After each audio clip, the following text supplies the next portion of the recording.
Boys and girls, this is the Undisputed Era. Adam Cole, Kyle O'Reilly, Roderick Strong, and you're listening to Going In Raw, baby. Hey guys, this is Charlotte, and you're watching Going In Raw. Going In Raw. That sounds terrible. What's up, it's your girl Sasha Banks, the legit boss, and you are watching Going In Raw. You like that?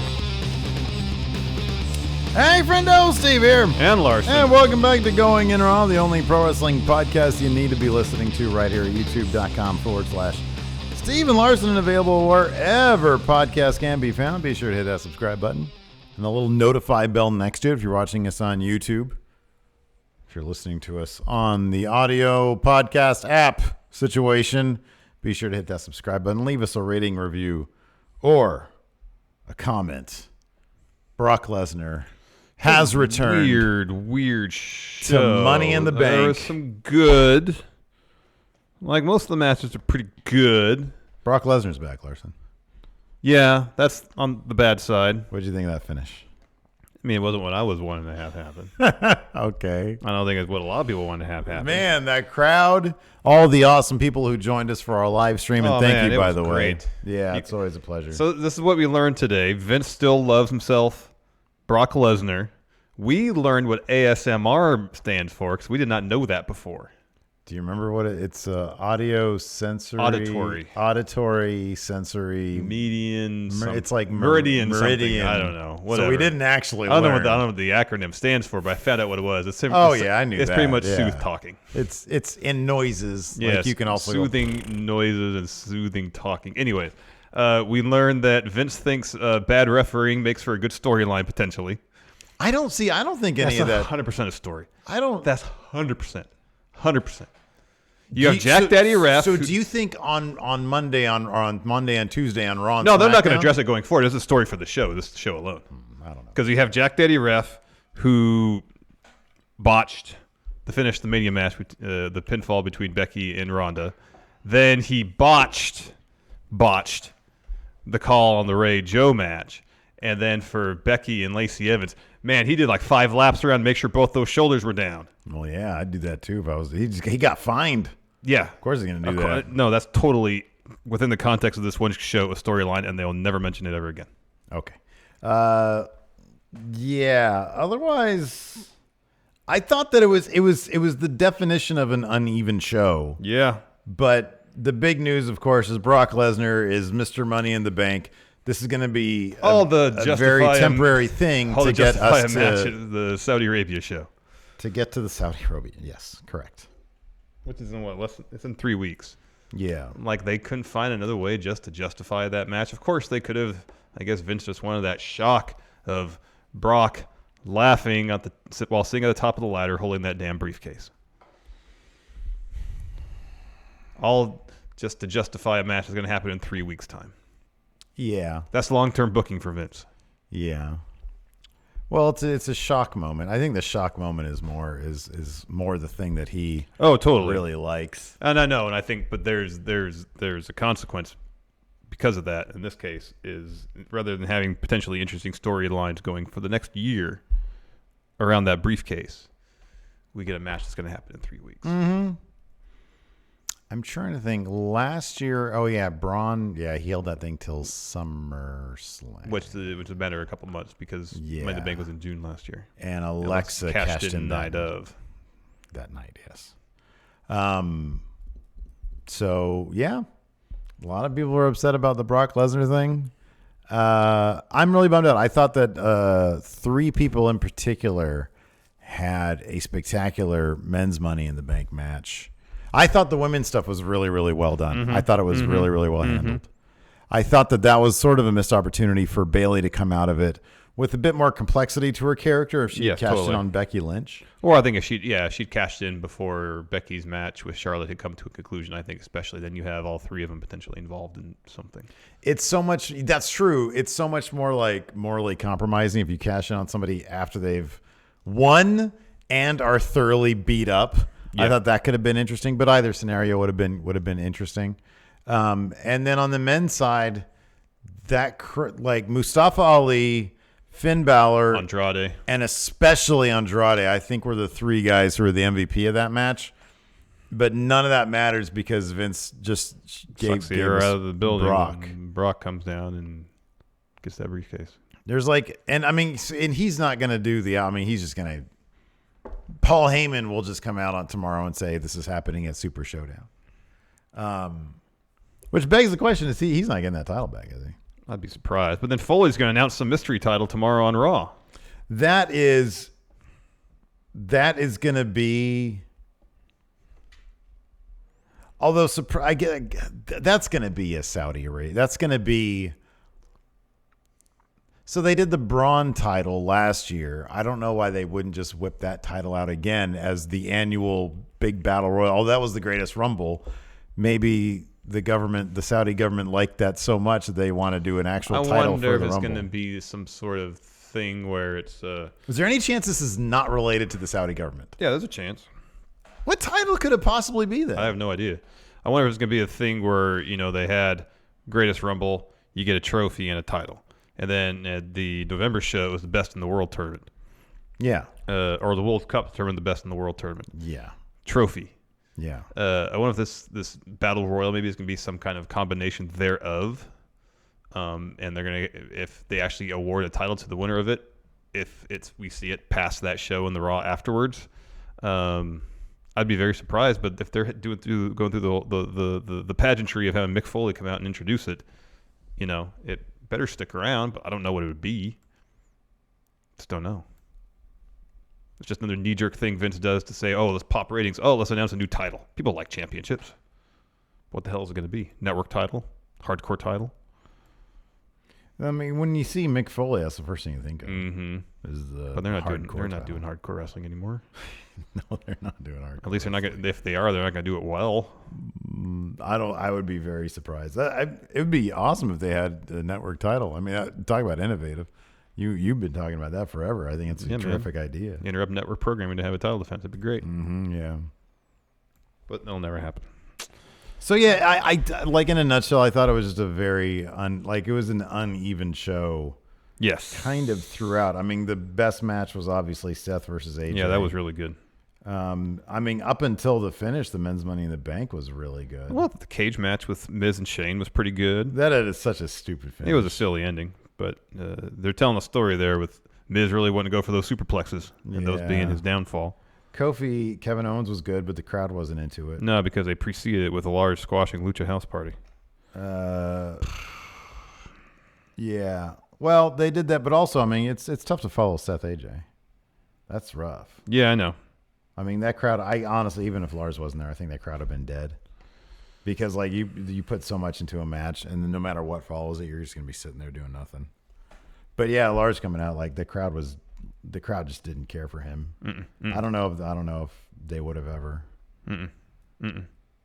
Nope. Anyways, pre-show kicked off with your SmackDown Tag Team Champions, Daniel Bryan, Eric Rowan, taking on the Usos, who are on Raw. This, as far as I know, I don't think there's anything precluding this match from being a title match in the wild card rule bylaws. However, it was not a title match for the SmackDown Tag Team Championships. I mean, yeah, I know. It makes sense. I mean, they're from Raw. This is a grudge match more than anything, so I get it. And they never announced that it was a title match in the first place. No, I just assumed it was because the tag champions are involved in a tag team match. Yeah. Usually in those auspices at a pay-per-view, titles are up on the line. Well, I just don't think that. I mean, the wild card rule is many things. Look, we have no idea. Evidently, we're just piecing this together. Wild card rule, prohibits or precludes people from wrestling for titles across brand. You can't do that. You can show up. You just can't wrestle for a title across brand. Have we had a title match across brand yet? When Kofi was on the first night, didn't he defend his title? But it was against a SmackDown. That was against AJ. Was it against AJ? It was against Seth. It was title versus title. Not the one after Mania. The night of the wild card rule when it was announced. Kofi was out there. He defended his title that night. Oh my God! It wasn't against. Was that against AJ? I think so. Yeah, because everybody was saying. Then I don't know. Don't have an answer for you. Was it a title match? Yeah, they said that was a title match. Okay, so fun match though. It was a fun match. Yeah, it was a good match. It was a really the good Usos, match. Daniel Bryan, Eric Rowan. Yeah, it was a fun match. This finish was a bit weird. Why you have your SmackDown Tag Champions lose? But I guess I didn't watch it. But Daniel Bryan did some sort of promo backstage at WWE. Crisis of confidence type thing. Yeah. Yeah. Because he took the loss. He got double splashed by the Usos. Got pinned. Yeah. It was a fun match, though. No, it was a really fun match. I actually, in this case, I probably would have put the cruiserweight because I think this was better than the cruiserweight match. Mm-hmm. That probably would have remained in the kickoff. I'm glad they got to be on the main show, though. Mm-hmm. I'm glad about that. That just seems a foregone conclusion. Oh, I know. That was the most kind of obligatory title defense we've seen in a while. After that, we had, to kick off the show, we had the women's ladder match. Mm-hmm. This was a lot of fun. There looked like there was a bunch of like actual like ladder awkward hitting moments and some of the women being like, Yeah. some actual one of them is Bayley took a point of the ladder to her hip and took a chunk out of her. Yeah, I got a chunk taken out of her. There's later on, which we'll play into it later in the match. Mandy hits Carmella on the knee with the ladder, and the way Carmella sold it at first, like, oh shoot, she might actually be really hurt. Well, okay, here's the thing though. The reason why I thought it was a work when I saw it was because it's how somebody would react like in practice or something. But if you're out there performing, they have protocol for if you're actually hurt, don't shove the person away and say, you just hurt me. Well, she said, get off me. Yeah. But even like when there's a worked injury, that doesn't happen. It seemed to be kind of a weird kind of middle ground between kayfabe and shoot, where she's like, get off so I can get out of the ring. Yeah. Because it happened twice, and it was really awkward. And Mandy was standing there like, okay, what do I do now? Yeah, exactly. It seemed very awkward. Because you're supposed to attack the person. Like, if you injure them, you're supposed to keep on injuring them and keep on attacking them. But, yeah, she kept on shoving her off. And so, yeah, Carmella left the match. She was taken out by the refs and trainer. And so she was out. And, yeah, like you said, I mean, they did a good job of creating some doubt in our head. Oh, is this real? Is this fake? Yeah. There was a lot of great moments. Naomi was dressed up like this is another thing we learned. Bumblebee from the Teen Titans Go. As much Bama she's really into Teen Titans Go, but she just likes the same ones. And I'll just put it on and I'll stop paying attention. She'll be like, give me the pancake one. Okay, I'll do the pancake one or the waffle one. So anyways, Naomi dressed up like a character named Bumblebee from the DC universe. She was doing all sorts of cool stuff. She did like, there was one bit where there was one ladder on one side held by some competitors on the other side as well, and they were going to sandwich her. They go for that. She drops down doing the splits, and so they hit each other. Yeah. That was really cool. There's a couple cool sequences with her where she was showing off her athleticism. It's pretty neat. There was a cool bit where Bayley did a sunset flip. I'm sorry, she sunset flipped Dana Brooke into the ladder. Yeah, usually the sunset flip she does into the corner turnbuckle. There was a ladder there this time. Yeah, they had done the R1 or R1. Yes, totally sandwiched there. Yeah. Then there's that spot where there's a ladder upright, and then Bayley sandwiched in between it. Two competitors either side. She sells that. She falls on a ladder. Naomi hits her split-legged moonsault on top of her. That was cool. Dana climbs to the top of the ladder, and she's holding onto the cable that holds the briefcase up. And then Mandy Rose kind of like knocks her off the ladder. So Dana Brooke's up there dangling. That was cool. From the cable. It looked very scary. It looked extremely scary. Yeah. Mandy was trying to carefully guide her back so she get her foot in the ladder. That happens. Everybody climbs up on the ladder. Natalya pushed it over. And then she gets up, and then Ember hits her with a eclipse from off a ladder outside of the ring. That got the crowd huge into it. Yeah, man. Because that was a really cool. We really wanted to see that. It wasn't quite off the top of the ladder. That would have been terrifying. Oh, absolutely. But she hit it a couple of rungs from the top. It was really, really cool. Yeah, right after that, Mandy hits her finish on Ember on top of the ladder. And that's when Carmella comes back. She lays into Mandy. They're fighting all around ringside. Carmella gets in the ring. She starts to climb the ladder, and then Sonya pulls her off and spears her. Gives her a great-looking spear. Yeah. This was awesome. This was really my cool. favorite bit that was a good spot of the match. So Sonya is desperate to get Mandy that win. So she goes out, and she She goes out and she like starts bringing Mandy, but Mandy's kind of like half dead weight and half not. She's so out of it. She ate a super kick from Carmella earlier. So Sonya brings her in and she's like, what the hell do I do? She puts Mandy on her shoulders in fireman position and starts climbing the ladder to get up there. She finally sort of positions her up and Mandy's about coming to. Bayley comes out of nowhere, climbs up there, gives him this death stare, shoves them both off.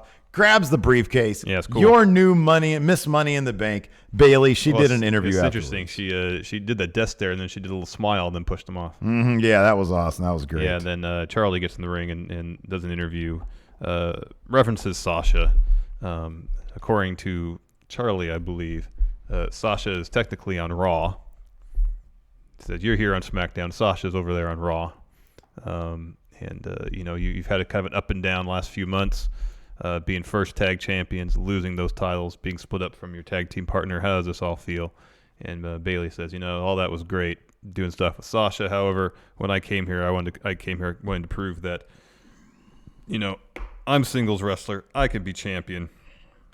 No, I have briefcase. Now you can call me Miss Money in the Bank. Money in the Bank. So after that, we had Triple H backstage, not talking to Luke Harper. Instead, he was talking. Maybe he was. It was never clarified who he was talking to. He was very excited about Bayley getting that briefcase, though, one of his NXT people. And then he was interrupted by Sami Zayn, and he was asking Paul where Shane was. Says, we have a problem here. It's a problem that concerns all of us. Braun Strowman wants to basically eat me. Yeah, and Triple H said, listen, Sammy, don't worry, Braun. He's banned from the building. He's not going to be here. If you want protection, tape your hands up, your fists up, and then go away. Get out of here. Braun's banned from the building. Nothing to worry about. Yeah. Next, U.S. title match. Rey Mysterio taking on Samoa Joe. This match was short, like their Mania contest. Are we going to get an actual long match between these two? I hope. That could be great. It could be wonderful. Early on, Joe got his nose busted open. So the finish saw Rey hit a Rana. Yeah, that looked ugly, too. Yeah, it was a little clumsy and was supposed to go right into a roll-up for a pin. And so Jack Daddy Ref, I don't know his name. He's a real buff guy. Super tan. Whenever I read his name, I remember it. And then I forget it. Yeah, same here. And so Jack Daddy Ref is counting the pinfall, but Joe's shoulder on the opposite side of the ref is up by 6 inches. So sometimes he's basically laying on his side. Yeah, sometimes I sleep on my side. Yeah. That's what he looked like. Yeah. He was way up on his side. There was no doubt. I mean, it was cartoonishly off the mat. Yeah. Ref doesn't see it. Counts the pin.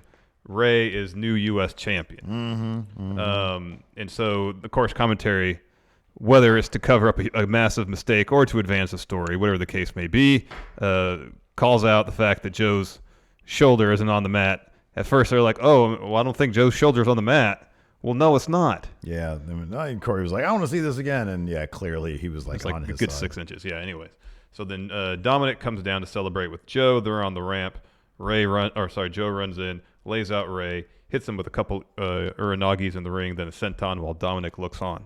Yeah, Dominic needs to sack up and go help his little tiny dad. As far as I know, Rey was training Dominic to be a wrestler. This hasn't been introduced storyline-wise. But hey, training or no, you got 2 fists. You've seen plenty of action movies probably. Yeah. That's all the training you need these days. Get in there. Agreed. And lay your body over your dad. Yeah. Yep. Take off your shirt, square up. Yep. You might get choked out. At least you can You're say defending the honor of your father. You got to take that beating. If you expect one day to dad to give you his mascaras, you're gonna need to start proving your mettle. Son. Yeah. Moving on. Exactly. Moving on. Hey, look, Braun is in the arena. He's tearing stuff up backstage, looking for Sami Zayn. He's very upset. Very upset. After He that. picks up a PA by his collar, puts him against the bus. HR problem. Very intimidating. HR issue. Yes. So next we have Shane versus The Miz. Steel cage action. Action now. Miz, as soon as the bell rings, starts running up the wall of cage, tries to escape. Very smart. Miz pulls him off Yeah. the wall. This is a good match. Yeah, I it enjoyed was. this. I like this bit when Shane went for coast to coast and Miz got up and just caught him. Awkwardly put Shane in the figure. Yeah, well, that part wasn't so great. There was 2 parts that weren't that great in this, and then the finish wasn't that great. Yeah, let's see here. But yeah, when Shane gets put in the figure 4 and he tries to, it's no rope break, even though there was a rope break later on. It wasn't Jack Daddy referee this match, so that was or was it? No, it was not. They wouldn't have done back-to-back matches. No, they wouldn't have. Interesting. Anyways, so Miz puts Shane in the figure 4. Of course, no rope break to break up the submission hold. So Shane tries to crawl to the door to escape through it. Miz pulls him back in, but as he does so, Shane brings a chair in with him. Eventually, Miz gets that chair. Was Jack Daddy either of these matches? He was the Joe Mysterio one. I'm pretty sure. Joe Mysterio one? Yeah. Pretty sure of that. I like the skull-crushing finale off the... on the chair? Yeah, onto the chair. I thought that was good. But then Shane gets his foot up on the rope, and that shouldn't be a rope break. Yeah, that was weird. That was a mistake. Yeah. That was definitely a mistake. Or it seems like it should be. I don't know. It was a weird spot. Anyways, Miz goes for like a top rope skull-crushing finale. Shane just pushes him off. Shane falls off too. Shane tries to climb out of the cage, and Miz hits him in the leg with a chair. He climbs up. They start brawling. Oh, that's I don't even have to see his face to know that's Jack Daddy. Okay, so who refereed the Joe match? I thought that was Jack Daddy too. That's Dominic right there. No, that's Dominic right there. See if there's pictures. Yeah, I know. Because if it's not Jack Daddy, then that kind of throws my... Oh, here we go. That kind of throws my theory out the window. I thought it was Jack Daddy. Nope. Oh, okay. Yeah. Who is it? I don't know that guy's name. Well, Jack Daddy did mess up the spot in the other match, though. So He maybe messed up. the spot in the cage match with the rope break. He did the rope break, and then he did the Becky non-pin thing. So I guess that is just a reference to the WrestleMania thing. Seems like it, yeah. That's how I took it. Yeah. Well, I took it. I honestly, I took it either as that. I think that straight up the dude. Number one, if he messed up the rope break thing, then he probably got chewed out and then was sent back out there, and he's second guessing himself left to right. That's crazy. Yeah, that's weird. Anyway, so much for my theory. I thought that was Jack Daddy. It's back-to-back matches. Easy to get confused. It's a long day. So they're brawling on top of the cage. And then Miz pulls Shane off. And then rather than escape, Miz tries to hit a frog splash, which didn't look that great. Anyway, Shane kicks out. Shane puts Miz in his weird triangle submission. Miz reverses into a pin. Shane kicks out of that. And then they're back brawling on top of the cage. And Miz is just intent in superplexing Shane off the cage. And last time he superplexed Shane off of something, it was at Mania, and he lost the match. Yeah. So he keeps on trying to hit that. Well, maybe he thinks that he's going to get different results now. What's the definition of insanity? Doing it over and over again, Expecting different results. Yeah. But he's only done it once. This is twice. And maybe now he'll learn his lesson.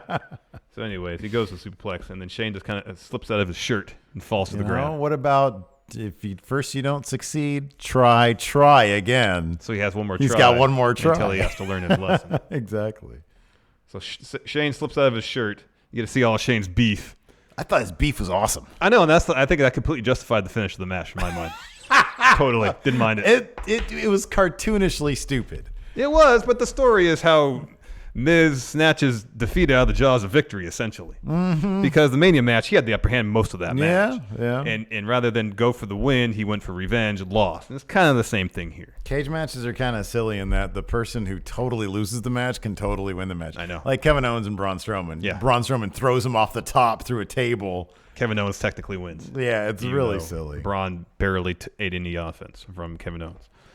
So Shane wins. We get to see his beef. And, of course, Miz upset. Yeah. This feud will continue, which is good because I really enjoy this feud. Yeah, me too. Great work. Me too. Bring George back into it. Hell yeah, man. He had a run-in at an indie show this past weekend. That was awesome. That's crazy. George, baked potato face. Yeah. The next David Arquette. Yeah, there you go. Next, they had this announcement that Mick Foley is going to announce a new title on Raw. Talked about that a bit. Who knows what it's going to be? Could it be involved in the Saudi Arabia show? Could it be something else entirely? The fact that Mick Foley is going to be the one to introduce it. Let me ask you. Here's the obvious. This is the obvious response. Regardless of what the title's going to be, it's not going to be a reaction of, "Oh, that's cool." It's going to be, "Oh, really?" That's going to be the thing. And I hope, look, if it's like a woman's mid-card title, oh, that's cool. If it's a trios title, oh, cool. 205 tag titles, oh, cool. Network title. Oh, awesome. Saudi title. Wild card title. Ugh. Blah. The one above brand title other than the women's tag titles. In storyline, Steve Thunder created his own title. Oh, yeah? You do that when you're feuding with The Miz for the IC title. Oh, yeah? So, of course, I made the Thunder title. All right. And the side plates are, there's 4 roster members from WCW Thunder. All right. Nash. Okay. Hall? Luger. Oh. No Hall. Raven. Wolfpack Sting. All right. And Goldberg. All right. No. I took something. No. DDP's on there. Oh, okay. That's good. So one of those guys isn't on there. But DDP is. DDP's great. After that announcement, Triple H is running through the backstage area with some other people, and they go backstage to find that Sami Zayn has been apparently attacked, beaten up, and by the Batman. Yeah, it seems like something for the Batman where he tied some sort of apparatus around the ankles and suspends them upside down. Damn you, Robert Pattinson. Yeah, that's good casting though. That's great casting. Have you seen Good Time? I haven't. I've only seen him in the Twilight films. That's good. That's good. But I thought he seems like a good actor. Yeah, I dig him, man. I want to see Cosmopolis. Yeah. Jeff said it's good. And it's Cronenberg. As corny as all those Twilight movies are, I thought he was fine. Mm-hmm. I mean, Good Time is so good. Yeah, I know you mentioned that. I really just hope that whatever they do with that movie and then whatever they do with the Joker movie, I hope they make a lot of money and everybody wants to. Because how great would like a scene between Arbats and freaking Joaquin Phoenix? It'd be great. It'd be something else, man. It'd be something else. It's good. It's good stuff. It would be better than Jared Leto. Yeah, I never saw the Suicide Squad. I saw only like the Joker bits. It's so bad. All those stories you hear about all the antics that Jared Leto did to get into character, whatever. Just fake, dude. What a fake news guy that is. Ugh. Garbage. Next, Tony Nese versus Arya Daivari for the Cruiserweight title. I don't even like his band. Yeah, I'm not a huge 30 Seconds to Mars fan either. I know like one of their songs, and it's not. I forget which one is not good. I think they all kind of sound like to me. Never really got into it. Oh, man. Anyways, moving on. Yeah, so Cruiserweight action on main card. That's great. Tony Nese versus that is cool. Arya Daivari. Yeah. Fun match. Cool stuff. I kind of feel like a 205, if it was on 205, it would have been better. That's how I always feel about Cruiserweight matches. They did give this a decent amount of time, though, it felt Yeah, like. they did. It wasn't like a 7-minute match. It was like a 12-minute they didn't match. rush them through it, which is good. Let's see if they have the times here. They should usually have them up on Wikipedia pretty quickly. Yeah. Whether they're accurate or not is up for debate, but at one point, good back and forth.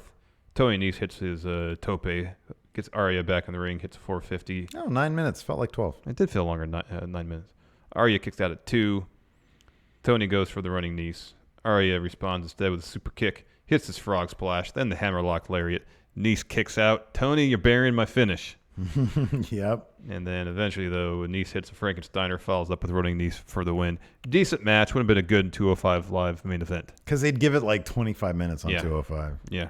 But yeah, it was cool. I didn't feel like anything was missing from it, though, you know? No, and Daivari, I mean, they really haven't built Daivari enough to be worthy of like a 25-minute. I mean, yeah, he's good. But I like him as a wrestler. I just don't feel like in terms of meshing his character with his in-ring style, they found a way to do that to make him feel like a real threat to Tony Nese. Sometimes, like, until you've meshed the two, what you're talking about, your character and what you do in the ring, they don't feel complete. Yeah, I know. And so they don't feel like they're championship worthy. I get you on that one. It just feels like, okay, we're going to have a match between you two, whereas there's the level of intensity and urgency from Daivari just didn't necessarily feel there. Yeah. And that's not I'm not trying to say that's a reflection of his wrestling abilities. I think he's great. It's just, they haven't really done a whole lot to build up Arya Daivari yet. It's funny because I feel like before he had he was injured for a spell. Yeah. When he was doing like the Enzo stuff, I felt like there was a lot more meat to his character in and out of the ring than there is now. Yeah. In any event, after that, we had Triple H. He found Braun Strowman, and he said, listen, you can't be pulling R-bats on people and turning them upside down. You need to be professional. And Braun's like, I have no idea what you're talking about with Sami Zayn. And then Triple H is like, look, can you just be professional? Okay, I don't need you to lie to me. Be professional and go home. And Braun was like, fine. Whatever, man. Like he seemed legitimately like, hey, I really just wanted to be here. Yeah, I want to hang out. I want to watch the show. Like, I'm Braun Strowman. You found a spot for Lars. Can you not find a spot for me?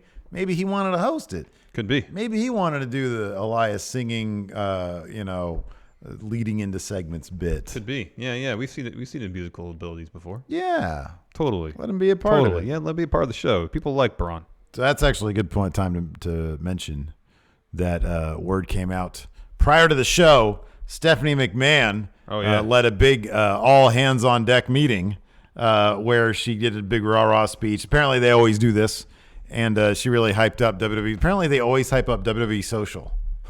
We have a By billion. the one metric that's growing, and that's why.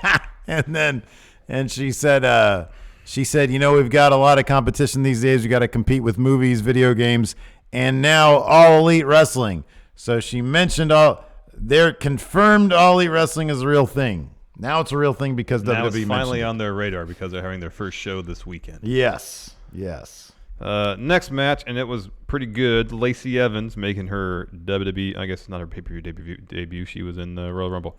Lacey Evans taking on Becky Lynch. And Lacey singles match. Lacey Evans had a hell of an entrance. She had some great-looking ring gear, green, money. And then she removes her skirt, and underneath a couple of holsters underneath. She got a couple money guns. She had money. She had guns that shot Lacey dollars. Yeah. And she was spraying the people with Lacey dollars. That was pretty great. That was great. Unfortunately, it didn't really pay off in terms of winning anything because she didn't lost. cash out of that match with a title. Yeah. Can't think of any more money puns in which to describe the outcome of this match. She had to make a withdrawal from this match by tapping out to Becky's Disarm Her. Yeah, that's good. Yeah, that's all I got. I got nothing. I did make a note here. There was Jack Daddy that did lapped around Lacey's shoulder several times to make sure. Yeah. So that's just a reference. It's got to be a reference to WrestleMania. Yeah, we kind of mentioned that during the finish. Lacey goes for a roll up. And then Jack Daddy, he just started like running laps around. And he made sure those shoulders were down. Yeah. But by doing so, he allowed Becky to reverse the roll up and to disarm her. But it was a really fun match. Becky started out really, really fast, bring it to Lacey, and then Lacey started working over Becky's arm, slamming on the apron and all sorts of stuff. It was good. It was good. Poor Jack Daddy. I really do get the feeling that he probably feels like Vince's microscope is on him. That could be. You know, he just has a big spotlight coming from Vince. I was trying to give him the benefit of the doubt. There was some story about all this, but I guess I was completely wrong. I think that dude is just trying to make sure he doesn't get fired. Could be. Or fined again. Could be. So right after that match, as Becky is heading up, Charlotte comes running down. Not running down, but she comes like jogging down kind of with a big grin on her face. Walk. Yeah. And commentary is putting over, wait, this match is supposed to happen later on in the night. Well, Charlotte apparently did some backstage politicking and arranged to have that match happen right now. Mm-hmm. So Becky did have to fight back-to-back.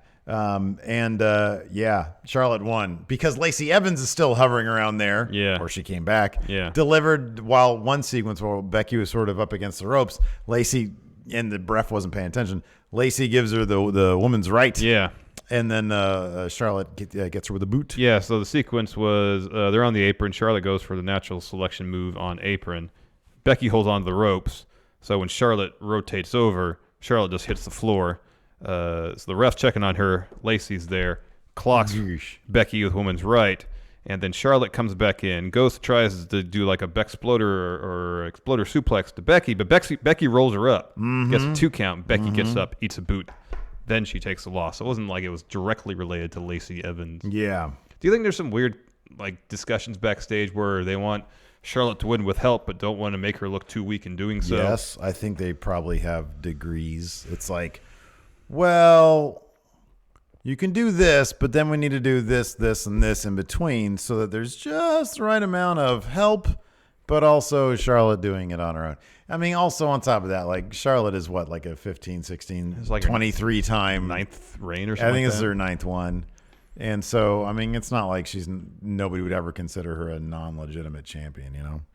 But I imagine it wouldn't surprise me if there was, we want her to look, she cheats, but not too much. She cheats to get the upper hand, but not to get the win. Right. Or she'll accept help. So after that, Charlotte and Lacey Evans just start destroying Becky Lynch. Charlotte has Lacey Evans hold up Becky in the corner, and Charlotte's like chops her and starts just they're double teaming the killing heck out her of her, and then all the that kind of crowd's stuff. chanting for Bayley. And then her Bayley's music hits. Yeah, she obliges. She runs down the ring. She fights off Lacey, so she's out of the equation more or less. Charlotte drops her, and then there's this bit where Charlotte goes over to her SmackDown Women's title and grabs it, looks at it. She could leave right then. She could just go. She could just go. Just go. So, idea comes through. She smiles. She drops the belt.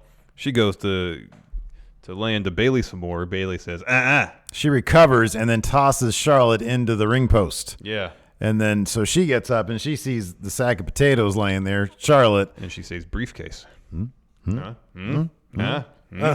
She grabs a briefcase, shoves it into Kyoto's chest, and this time he gets the hint immediately. Yeah, there's no hesitation on his part. Turns around, rings the bell, doesn't wait for Charlotte to get up, which I thought, wasn't that the thing, or was that just between... What am I thinking of? No, that's just for What's the match I'm thinking of? 2 out of 3 falls match. 2 out of 3 falls match. Yeah, you got to wait, or a gauntlet match. I think you have to wait to whoever is still in it. Gauntlet match. Maybe that's the one. It's definitely 2 out of 3 falls. A fall happens, you have to wait Yeah. till the person gets up Yeah, before yeah, you can move yeah. on to the next fall. So anyways. So Charlotte's still laying there. Bayley hits R1 and R2 to pull Charlotte out of the corner a bit. Goes the top rope, hits an elbow. She wins. Yep. Celebrates in the crowd. It's pretty neat. Yeah, it's great. It's awesome. It felt like a fresh idea for a cash-in. I do kind of feel like a little bit of heelish Bayley, and she also Bayley had a new jacket coming out to Money in the Bank. Great looking kaleidoscope looking pants. She had some stars dyed into her hair Or spray painted. the spray dye stuff. Like a stencil. And Yeah, and then it was continued in makeup on her face. She had she had cool, really, extended eyeshadow and stuff. Yeah, it was blue. neat. Yeah. Looked great. Yeah. And she had new ring gear. Oh, it looked like a kaleidoscope, man. She looked amazing. It was great. So like you said, she celebrates in the crowd. It's a really great I moment. agree, though. It would have been interesting if she had cashed in either on Becky after Becky defeated Charlotte or before their one-on-one match ended. If it was a Seth cash it in on Roman and Brock type situation, just to give him a couple more potentially interesting story options rather than just having her just cash in on the heel who had just won the title. Yeah. It's just my preference. It would just, would amplify the idea that, hey, Becky's got these titles. She's got all the targets on her. You know? Exactly. But- Even, Horseman, which obviously has been no issue in terms of people going after Becky. Yeah. Just kind of heightens that. Anyways, next we see Roman walking backstage and then Elias cartoonishly sneaking up behind him with guitar in hand and then bashes him in the back with it. Then the camera just follows him right out to the ring. He grabs a Stratocaster. He's gone electric. Yes. It's like Dylan at the Newport, was it Folk Festival? There you go. What, 67, 66, whatever it was when he and the band performed his first electric set. Yeah. And so he drops a promo talking trash about Hartford, of course, making fun of the fact that the Hartford Whalers left Hartford to move to North Carolina to become the Carolina Hurricane. And then he does a song.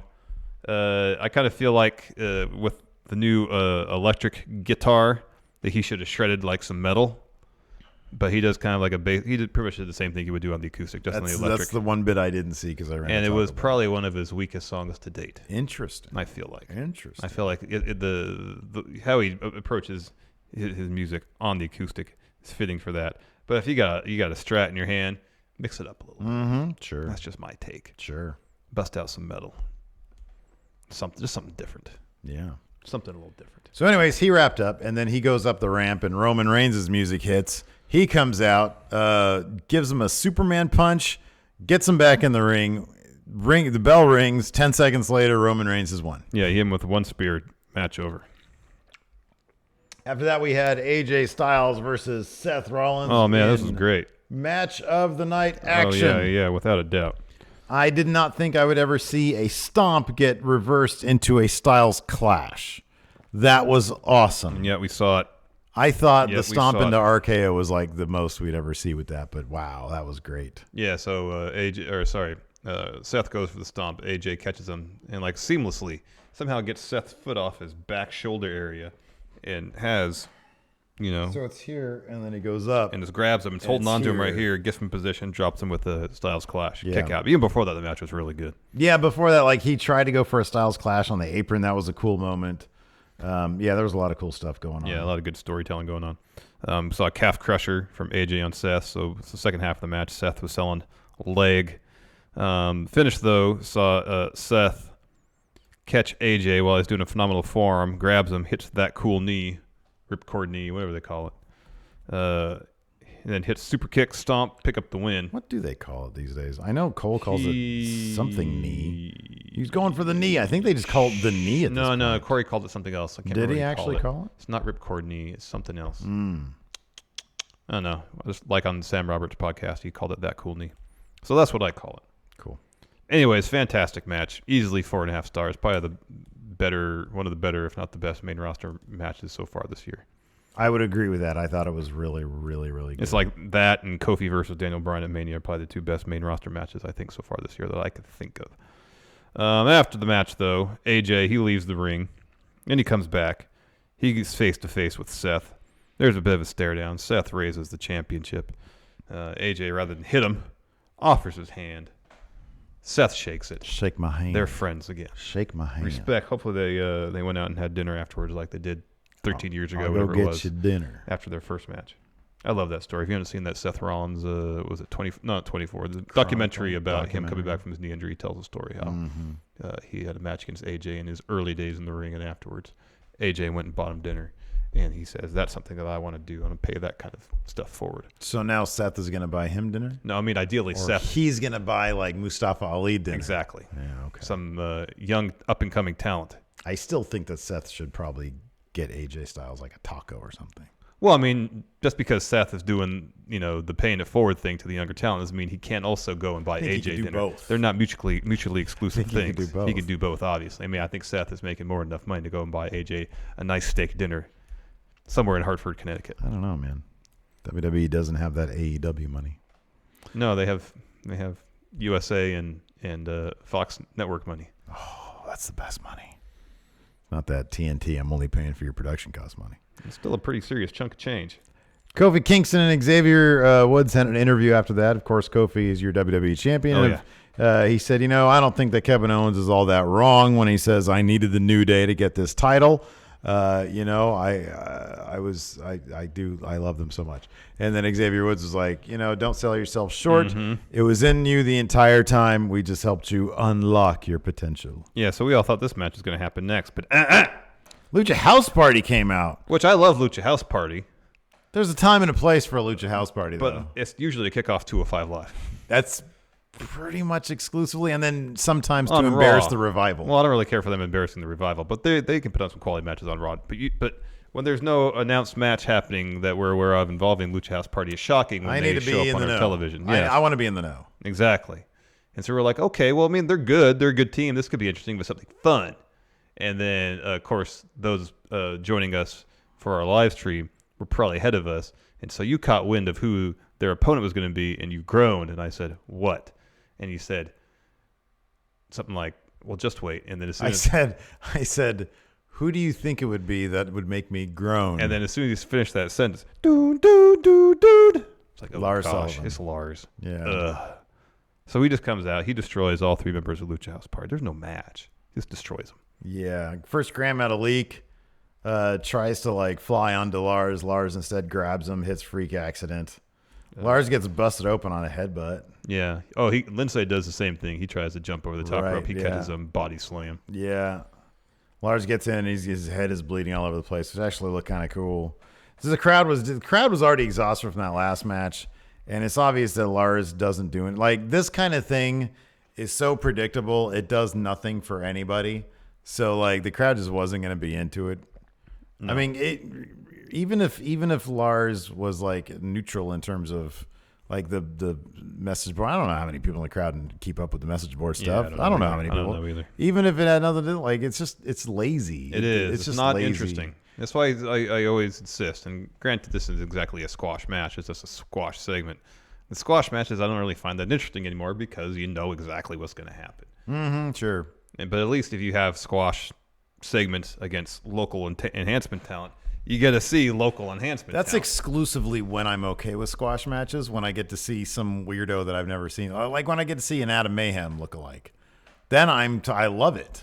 Because it's like... But that has nothing to do at all with the mechanics of a squash match. It's just Sure. seeing what interesting talent exists in these regions. The last time they actually did interesting squash matches was with Braun, when Braun was demanding more and more opponents. And then next week you get 2 people, and then you get 3 people.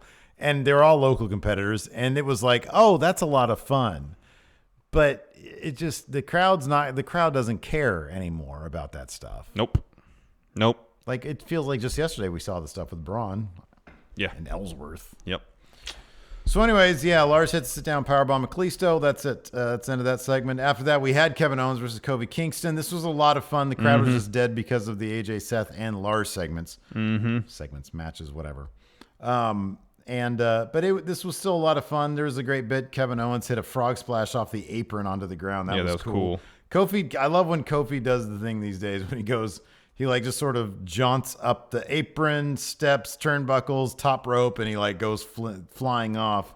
And then it always gets reversed. Yeah, I know. Well, that happened a couple times. The whole story of this one for Kevin Owens, at least, was he was just working over Kofi's back, setting him up for a powerbomb. Where'd you leave off here?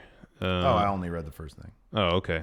Yeah, Owens goes for a powerbomb, and then this was rough. They're kind of situated in the corner.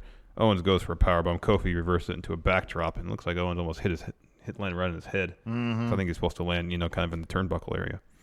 It's a cool spot where Kofi hits his double stomp on the apron. Tries to hit his trust fall off the top rope. Instead, he eats a super kick from Owens. Owens rolls him back in the ring, only gets a 2 count.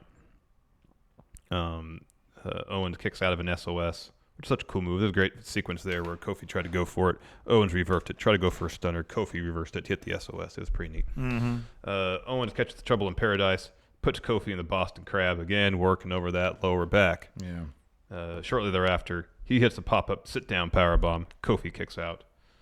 Owens goes for a stunner. Kofi counters with Trouble in Paradise, but Owens rolls out of the ring. And now if Sami Zayn hadn't been...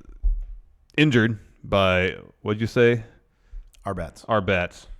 Previously, this would have been the sequence, the instance where Sami Zayn would have come out and helped Kevin Owens win. Yeah. Instead, Kofi brings it back in the ring. Owens hits a stunner. Too close to the rope, so Kofi puts his hand out, grabs the ropes. Somebody tweeted this out. Steve Carrier tweeted this out. What if Brock Lesnar defeats Seth Rollins in Saudi Arabia for the Universal Championship? But then cashes in the actual Money in the Bank on Kofi and wins both of them and unifies the titles. Because Fox and USA wants they both want Brock. Or they both want, like your biggest person. We'll cross that bridge. We'll complain when we get there. Yeah. So, anyways. Actually, that'd be kind of cool. I think it'd be cool if it was someone other than Brock. Anyways, like you want to make a star out of somebody. Do that. Yeah. Well. Anyways, back to the action here. Owens takes off Kofi's brand new Jordans, some Jordan 33s, bright red. They look great. They look awesome. And it's like tosses them to the announce table area. Hopefully one didn't go into the crowd, or if it did, someone would nice enough to return it to Kofi, because I'm sure those shoes aren't cheap. He goes up to the top rope, goes for a swanton. Kofi gets his knees up.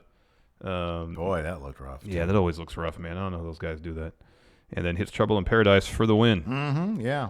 He successfully retains. Really cool match. Really cool match. Told a good story. Yeah. After that, we had finally the men's Money in the Bank ladder match. This was, like we already said, tons of fun. All sorts of great spots with Andrade, Mustafa Ali, Ricochet. Finn took a beating. Finn took a couple of there was that one spot with the sunset flip. So Finn's on one side of the ladder, Andrade's on the other. There's a ladder that was set up parallel right here between the rope and the ladder rung.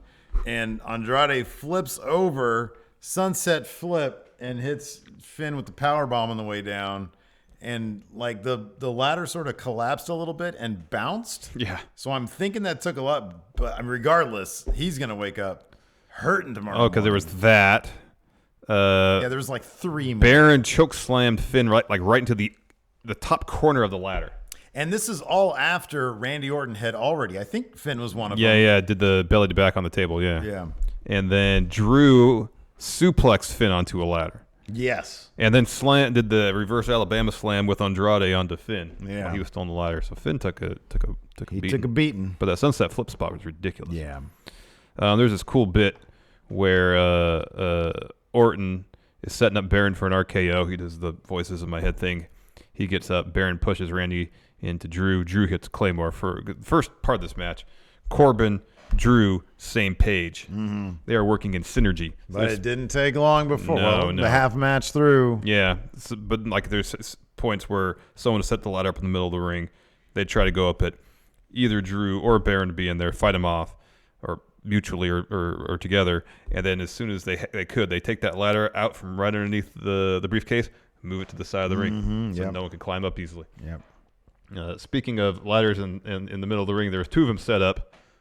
One, Mustafa was climbing. The other one set up by Andrade. Yeah. Spanish fly off the ladder. Oh, that was cool. And then Corbin chokeslammed Ali through the Spanish announce table. And that's when he swerved Drew. That was a killer chokeslam, too. Man. Because Mustafa Ali, he jumped super high. He sold the hell out of it. Mm-hmm. And then, like you said, Baron then tossed Drew over the barricade so that he could win. Yeah, he tries to win. He doesn't. He chokeslams Finn onto the ladder. I mentioned that. Ricochet goes for a suicide dive. Baron catches them and transitions instantly into a deep 6. But by that time, Drew was lying in wait. Lays out Baron with Claymore. Back in the ring, I mentioned Drew suplexing Finn the ladder, then follow that with the Alabama slam with Andrade onto him. And then earlier on the match, Drew set up a huge ladder and set up with one end on the apron, other end on the announce table. He just throws Ricochet through it. Mm-hmm. Drew gets back in the ring, starts to climb the ladder. Randall Orton comes in, pulls him off the ladder. One fluid motion, hits an RKO. And then Corbin tosses Orton out of the ring. He starts to climb the ladder. Ali gets in there. He climbs up basically over Baron. Yeah, he sort of uses Baron as ladder. He kicks him off a little bit. They eventually tumble down to the mat. And then Ali hits a Hurricane Rana, sending them both outside. He gets back in the ring. He climbs up the ladder. He's at the top. He's reaching for the briefcase. People are just like, oh, man, there's nobody left. He is going to win this thing. Yeah, there's Brock Lesnar left. Hey, he was running, though. Yeah, there was urgency at least. There was urgency. He ran out there. He, tossed one ladder on a camera guy, another ladder over. He gets in there. Tosses Mustafa's ladder over. Mm-hmm. So I know it's kind of, and I've seen some people bring this up, that Mustafa Ali's up there. He's at the top of the ladder. You mentioned this during the show. Just pull the briefcase off before Brock gets to the ring. I don't know why they insist on waiting for that. I get, the image is dramatic where Ali's at the top of the ladder trying to get the thing, and they didn't go for the close-up even of him realizing the situation he's in. You still got the long shot and then cut to the ramp. But, what if he's starting to climb up the ladder, then the music hits, and he has a realization is, oh shit, I need to scramble up this ladder and get this briefcase ASAP. So there's a tradition in Money in the Bank matches where at some point somebody's got to bat it like they're a cat. Mm-hmm.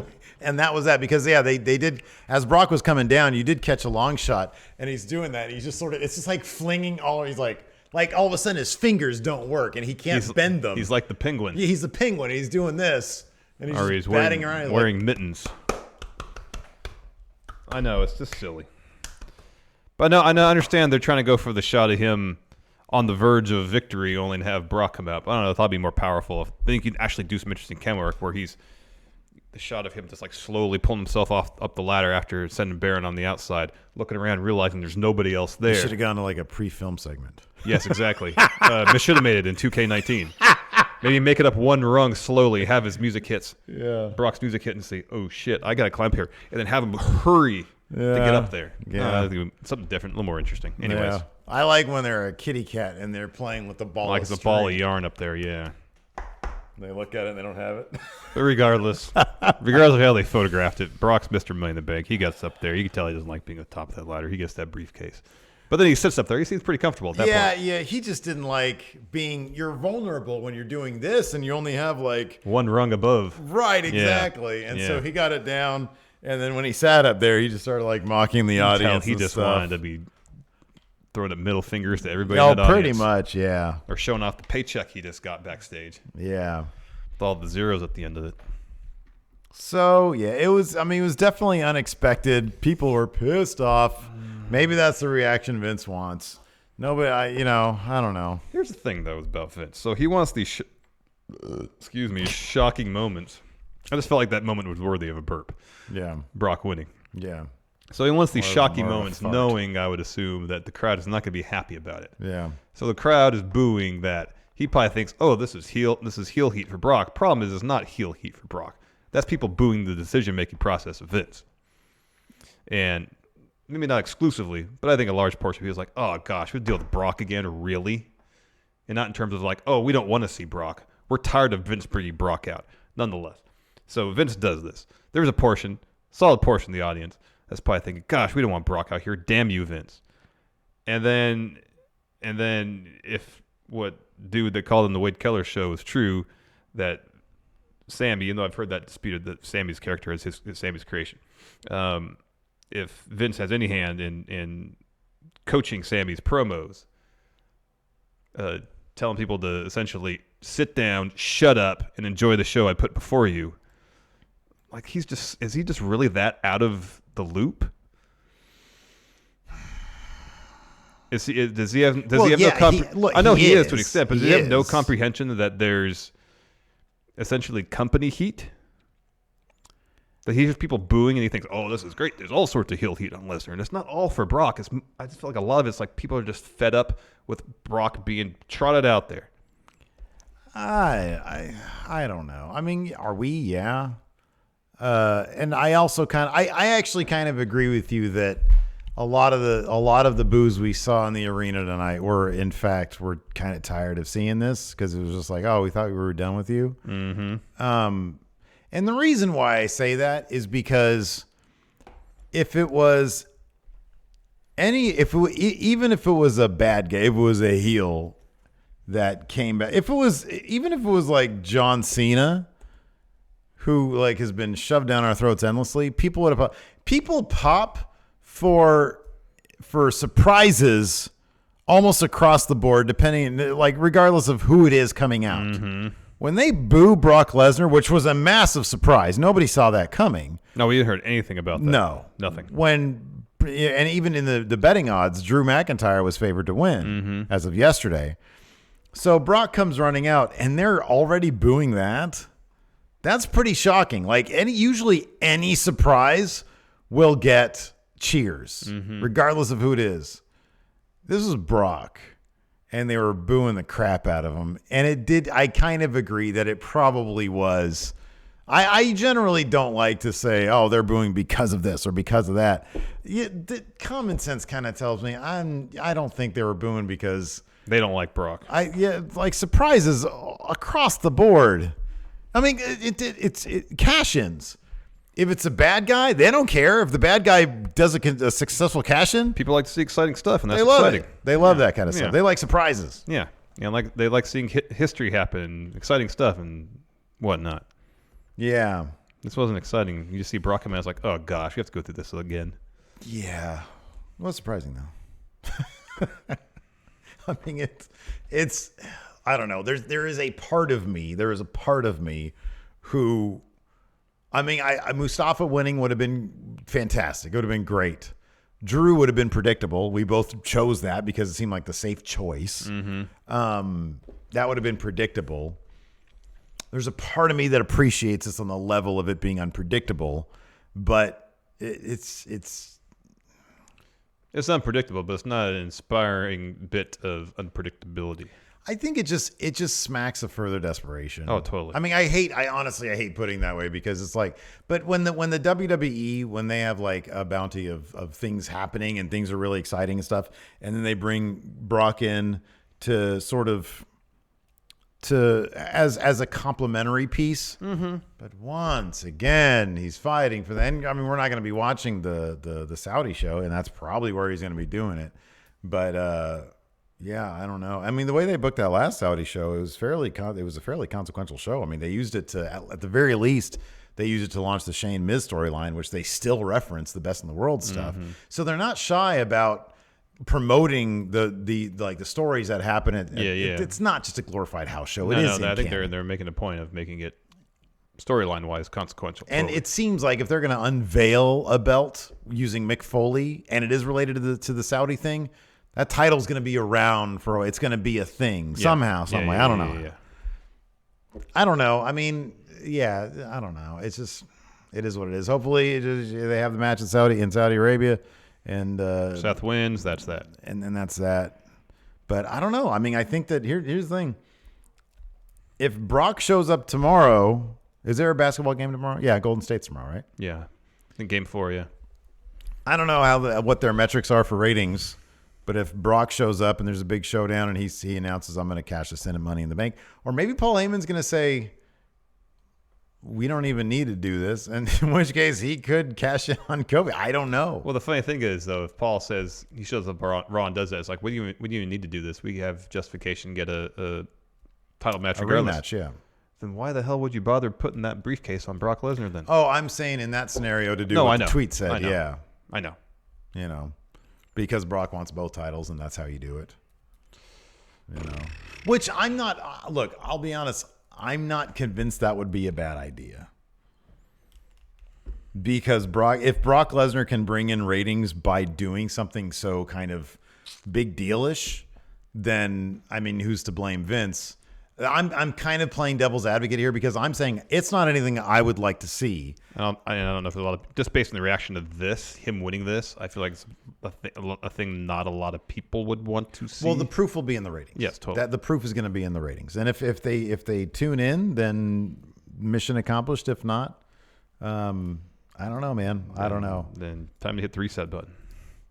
Yeah, they got to do something. Yeah. I mean, they really do. They need to. We've talked about it. We talked about it yesterday on Count Out. You can watch that right now. 10 things Vince can do to fix WWE. You know what? Oddly, one of those things was not. You know, we forgot to put on there. Have Brock Lesnar win Money in the Bank. Why didn't we think about that as a way to fix WWE? Because in my mind, that's not a way to fix anything. Smart guy. Not a way to fix a damn thing, Steve. All right. Anyways. Thanks so much, everybody, for tuning in. Let us know what you guys think in the comments below. Do you think Yes. Brock Lesnar, Money in the Bank winner, good idea, bad idea? I know what your answer is going to be. It's going to be bad idea. Yeah. Anyways, thanks so much. Till next time, we'll talk to you later. Goodbye.